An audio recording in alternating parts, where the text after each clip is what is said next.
There's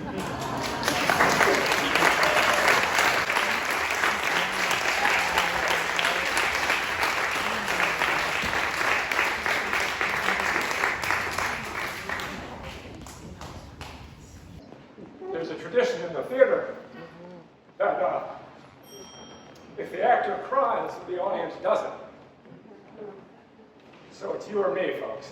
Come on, don't start now. Oh boy, start.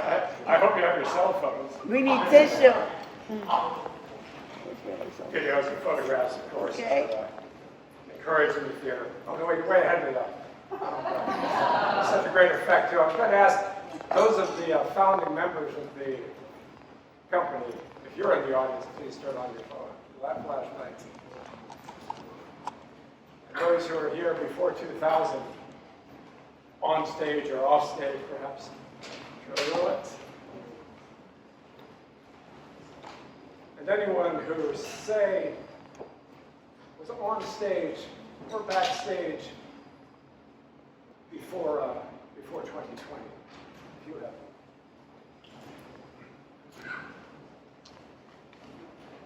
Anyone who caught the virtual Playhouse for the first time.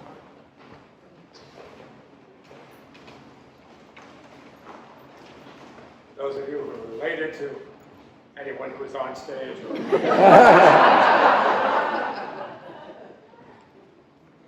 I think you get the metaphor. I get a lot of credit for running the theater into the ground.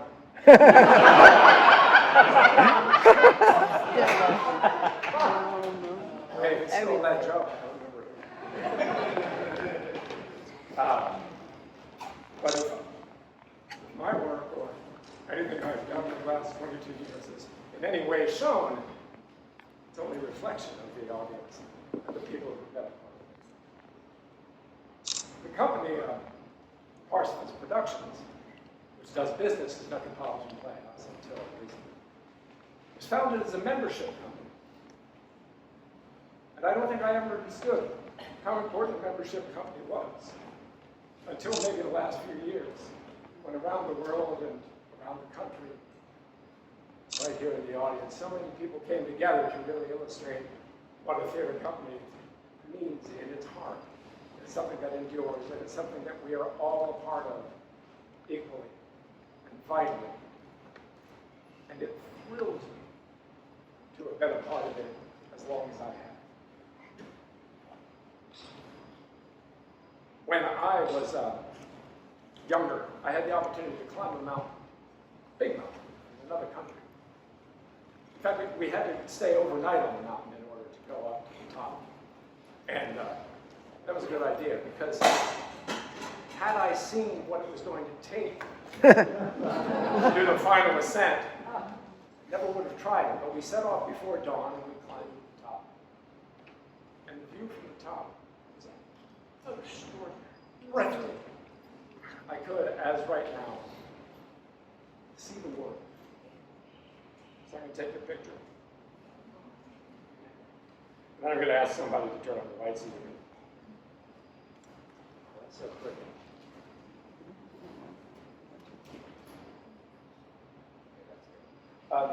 Did anyone see how the lighting works? Josh, did we ever get the lighting? You're doing fine. We have the funding.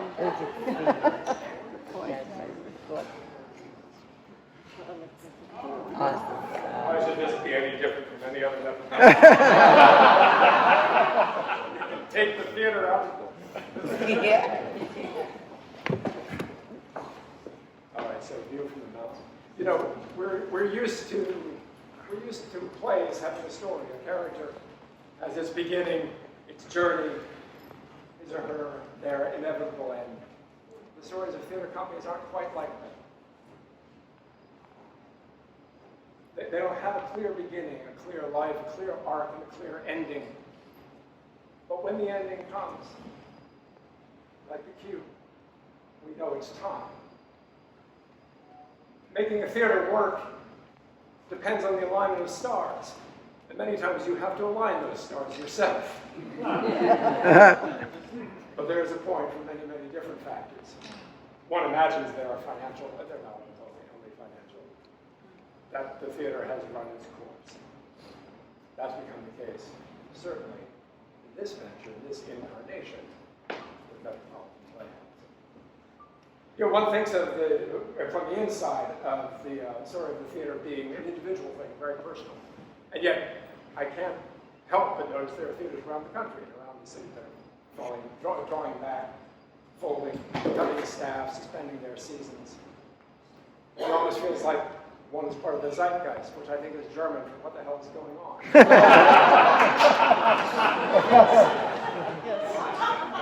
and yet that is what I feel.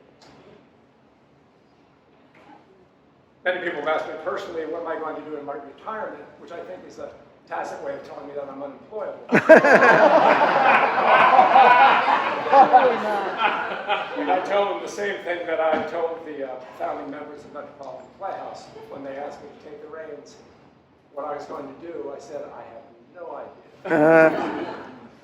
It has all been a discovery, the discovery of the American canon, or the anti-canon, or the wet canon. I don't know what you call a canon that no one knows about and never has been fired. But it's been a marvelous discovery, and it's one that deserves to live on. So in terms of Metropolitan Playhouse, as many as you know, our current effort is to maintain an archive, something that was not so possible before the internet age, which has wrought such damage to the theater, perhaps otherwise, but now seems a great opportunity. It seems almost anti-theatrical to try and preserve this ephemeral art. But it strikes me that rather than a tomb for the work that we've done over the past 22, and with my predecessor's work, including 31 years, it is in fact an inspiration for future productions of plays and a history and a drama that has been all but forgotten, and perhaps is illustrated by the show tonight, is inherent in everything we do and is well worthy of preserving. And that is my greatest hope for Metropolitan Playhouse. And as for Partsville's productions, it lives on. And whether there will be another venture, a Metropolitan Playhouse venture in another space at another time, or other ventures online, other productions, I dearly hope in some other director's hands in the future, remains to be unwritten. But I believe in my heart, with a community like this one, it will be so. Yeah. I want to give some credit, obviously, to everyone who has been a part of it. There are too many to thank. I thank the board, of course, of Metropolitan. I thank the founders of Metropolitan. I thank the folks who contributed so much in the past several weeks and over the years in all their volunteer labors, or underpaid labors, or quasi-volunteer labors. And since I can't name every one of you, you could just take a moment and look at the person next to you and thank them. Thank you. Do the job. I also want to pay tribute to the people that are no longer with us. Michael Feingold, who was one of our greatest supporters, I think instrumental in earning an Obie Award now 12 years ago, had a tradition at the Obie Awards of taking a minute, a full minute of silence to remember those who are no longer with us. So many of our friends have passed on. It was heartbreaking to me when we sent out our Radiant Girls flyer to see how many flyers we returned, and marked, as you can imagine, deceased. And it wasn't simply the pandemic, it was any number of causes that strike us as we go on. But I think we all these people, all the people that we have lost ourselves, those that we know and that we don't are worthy of our remembrance. So I'd like to, in the late Michael Feingold's honor, observe that tradition. So we just take 1 minute, 60 seconds, start my lives, to reflect on those who are no longer with us.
Michael always said, it's a very long time.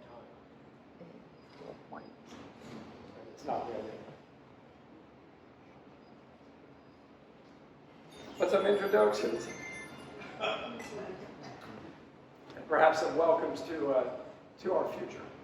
I'd like to introduce, if he is with us, the man who will take charge of the Metropolitan space, which I'm proud to say lives on as a theater for a rental short-term basis or a longer-term basis. And that's Josh Luxembourg. Josh, are you with us?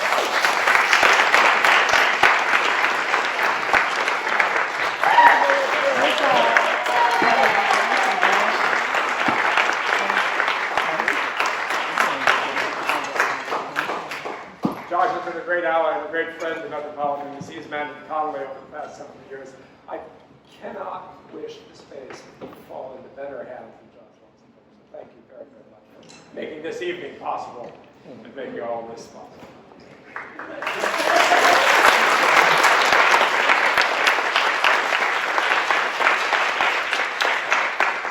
Of course, I want to thank Rafik Bouzgarou of Bin 141 for providing a wonderful, wonderful repast.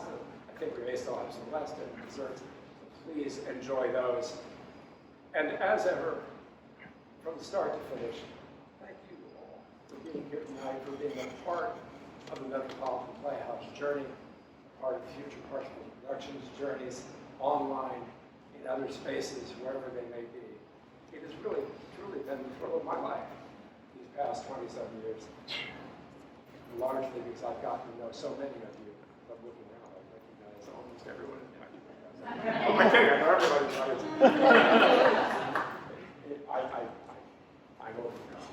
I can't say enough. So I will say, in closing, stay well. Yeah, we love you. Stay healthy. And Love one another. love one another. Yes. As much as we love Love you. one another. Thanks for being with us. Stay all night.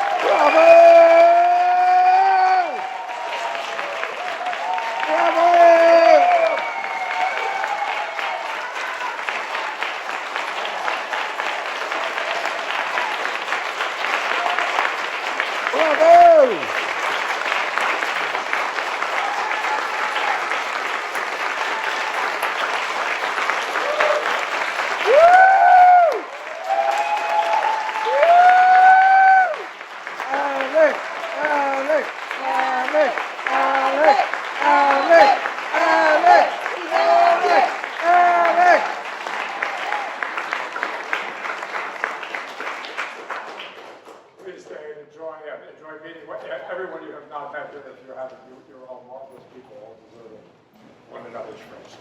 Thanks.